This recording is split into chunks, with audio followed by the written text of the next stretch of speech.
Without High Five's teachings, I don't think the Torg Corporation would exist at all. Gosh, I still remember the first gun Mr. Torg tried to make after his parents died. A Jacobs shotgun with a stick of dynamite attached to the barrel. Torg nearly blew his face off, but he got up, dusted his mustache off, and swore that by the time he reached the age of 11, he would make a gun that fired explosions without killing the operator. And by golly, he did! It took a couple of dozen prototypes before he got the right combination of gun parts and explosives right. But once he did, woo-wee! I'll never forget the plume of smoke that used to be my neighbor's homestead. They were jerks though, so it's okay. Gosh, I've been talking your ear off for some time, haven't I? It's so kind of you to listen for this long. I've taken up too much of your time already. Please don't feel like you have to stick around any longer. As a matter of fact, take this for giving this old woman some company.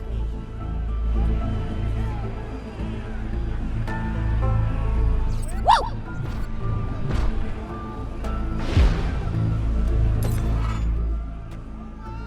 You're even more attractive than Mr. Torg said. I've got another story for you, but I'd like to tell it to all of your friends at once. An old lady like me has to save her voice, you know.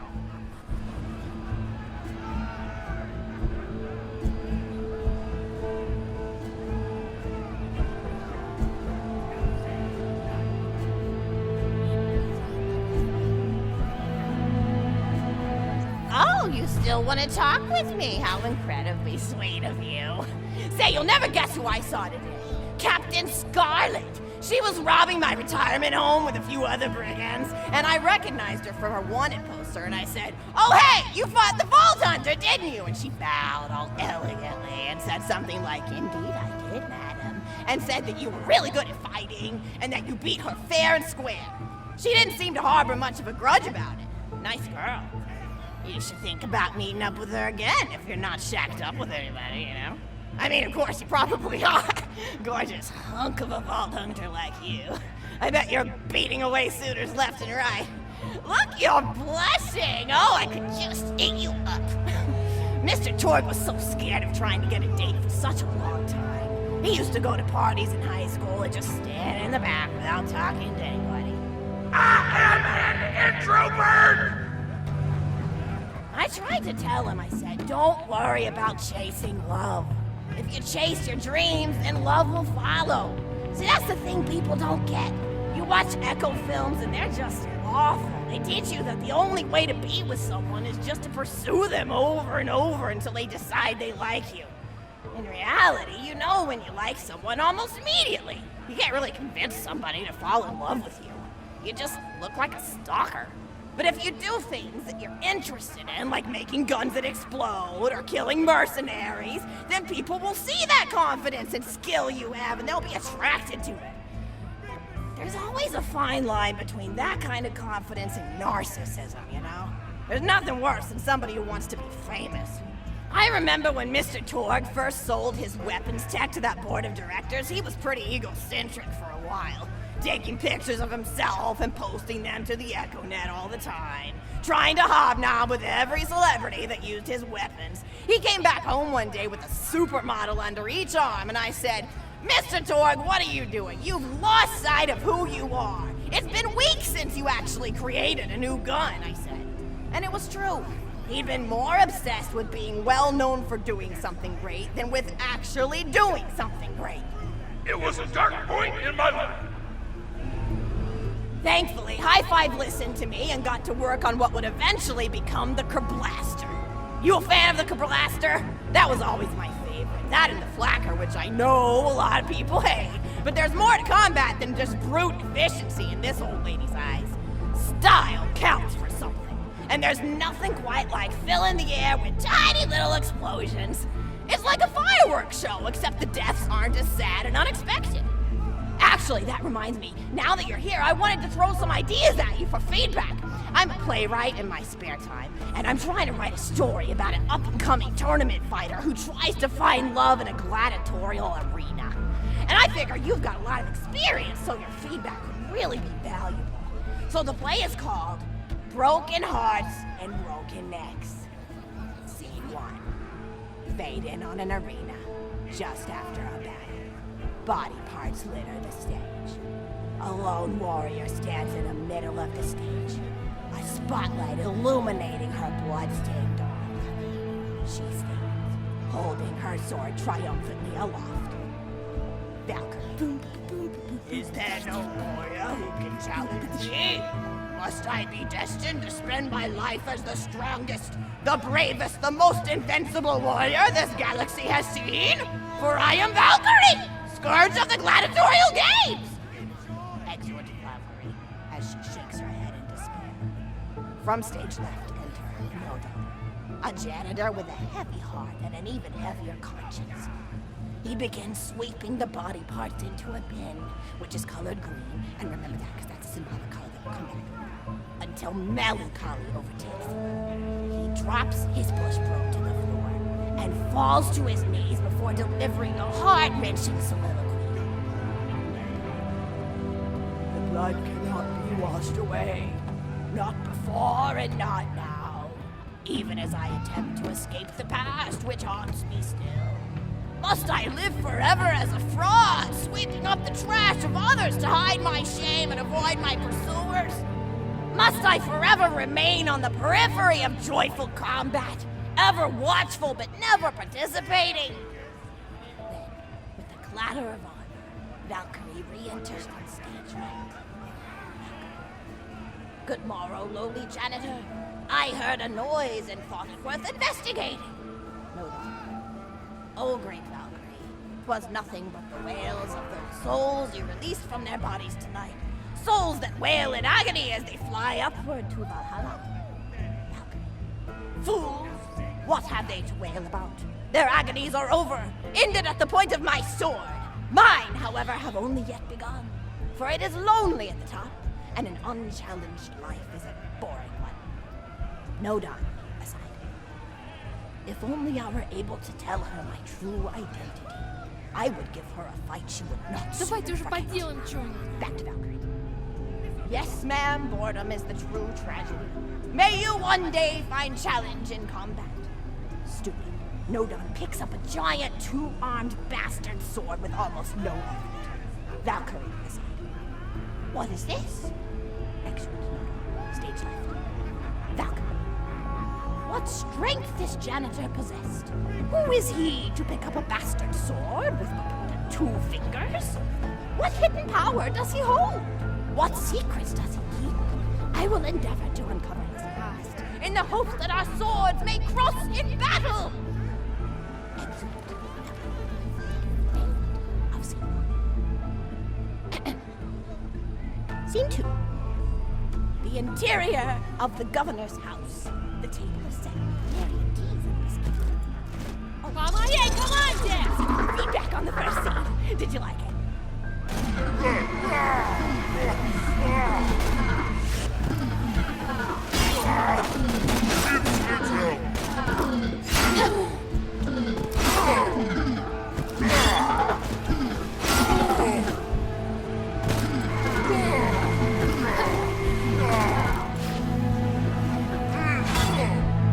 Oh, wonderful! Scene 2. The governess enters the stage. Governess. I refuse to respond to these absurd accusations.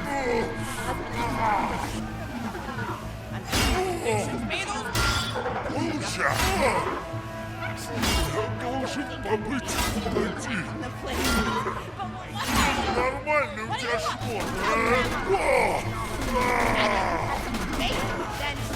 Mr. Ford told me about the time we were badasses together. He said it was one of the most fun and welcoming experiences of his life. Grandpa! You're embarrassing me! Sorry, sweetie, but really, you and the Vault-Hunters are his first real pals. It wasn't easy for Mr. Torg to make friends at school when he had facial hair at age 8, pecs at 8.5, and dead parents by age 9. People found him intimidating, but I told him that he should be thankful for the fact that he looks different. Anyone who wouldn't be friends with you based on appearance wouldn't be a very good friend anyway. But he really does like hanging out with all of you. Most people these days want Torg to pose for pictures or blow something up by flexing at it. It's not often he gets to sit down and play games with people. Oh, speaking of games, did you play Going Back to the House yet?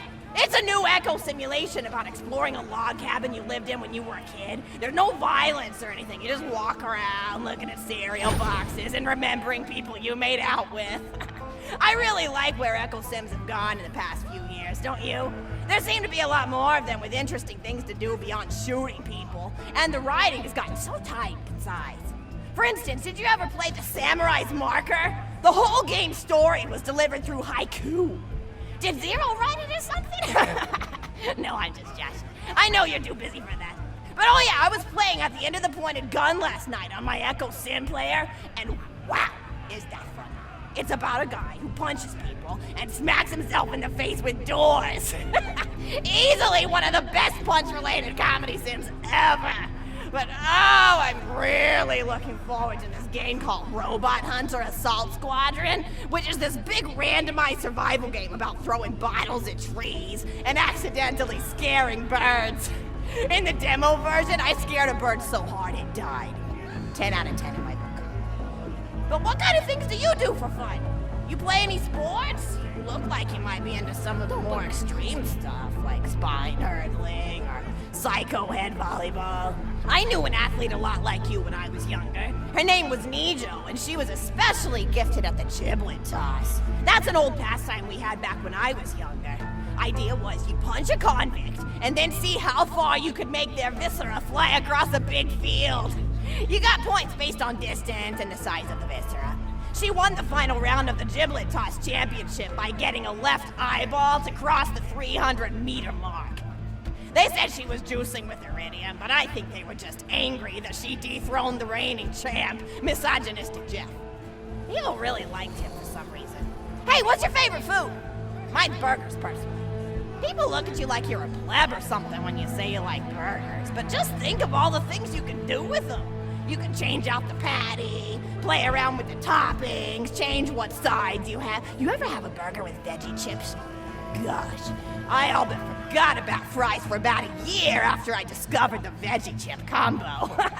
And I'm not a vegetarian or anything, but those veggie patties they make on the more upper class worlds are crazy good. Better than real meat if you cook it right. Mr. Torg tried to be vegetarian once after he saw a fluff bear get run over by a truck. How long do you last again? 12 seconds! Barely even finished the word vegetarian before he lunged at a skag chew I was holding in my left hand. Nearly lost a finger. Granted, he's always been partial to skag chews or skag bacon. Don't know why, since I always felt like skags tasted like old tires and vomit. But to each his own. Taste is a funny thing. People say your taste buds get more refined as time goes on, but they actually get worse and worse. So when Mr. Torg used to refuse vegetables as a kid, it's because he was actually tasting how awful they were. When we old folks eat vegetables, we're only okay with it because we can't taste all the gross vitamins and stuff. Granted, vitamins are what have kept me going for as long as I've been going. You get enough B12 in your system and you can headbutt a freight train without so much as a bruise. That reminds me, I need to get my pills ready for the rest of the week. I have one of those little metal containers split into different sections for each day. It's really helpful. And the sides are sharp enough that I can use it to ward off burglars if I need to. What else do I have to do this week? Probably head to the bazaar, pick up some frozen spider and flanks. Gotta bring my coat though, because it gets kind of chilly in the freezer section. What else do I need? I need Schwartzman's candy drops. Gosh, those are delicious. They're so smooth and sweet. Just thinking about them, I could go for one right now, couldn't you? Do you think you could go find me one?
Конечно, безбашенный!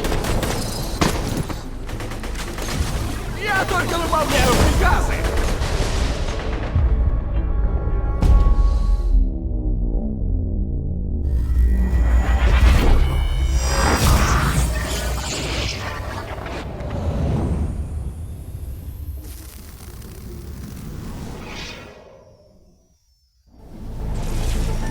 Не думайте о смерти, как о провале.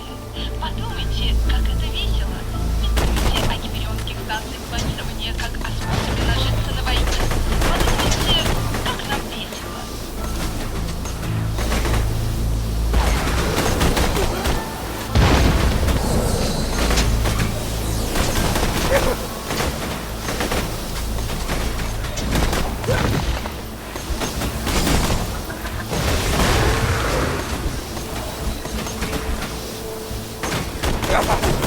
Хватай, малыш!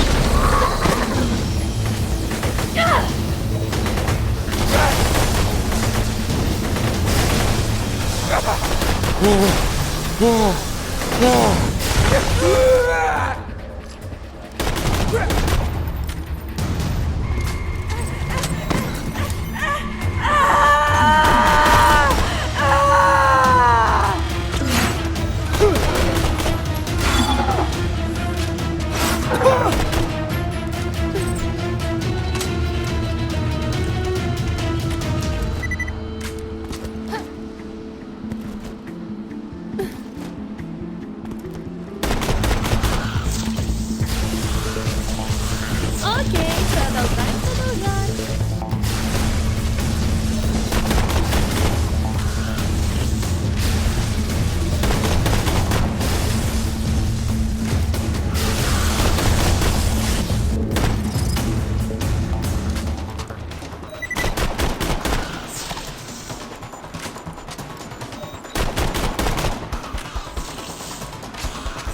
Это начало чего-то офигительного.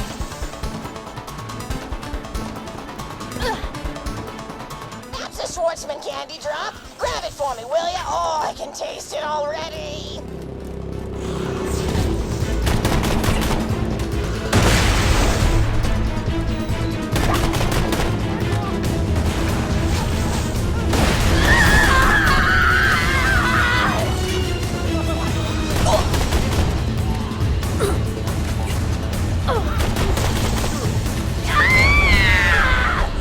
Окей, продолжаем.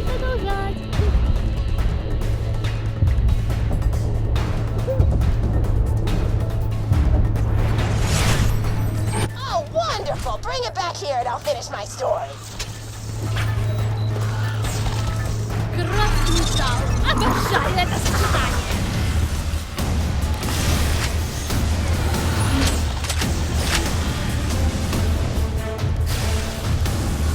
Зачем обирать мертвых, если можно купить пушку у меня?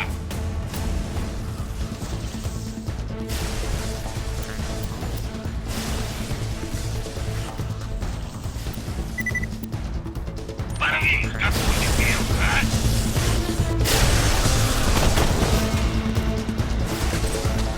Все лучше и лучше.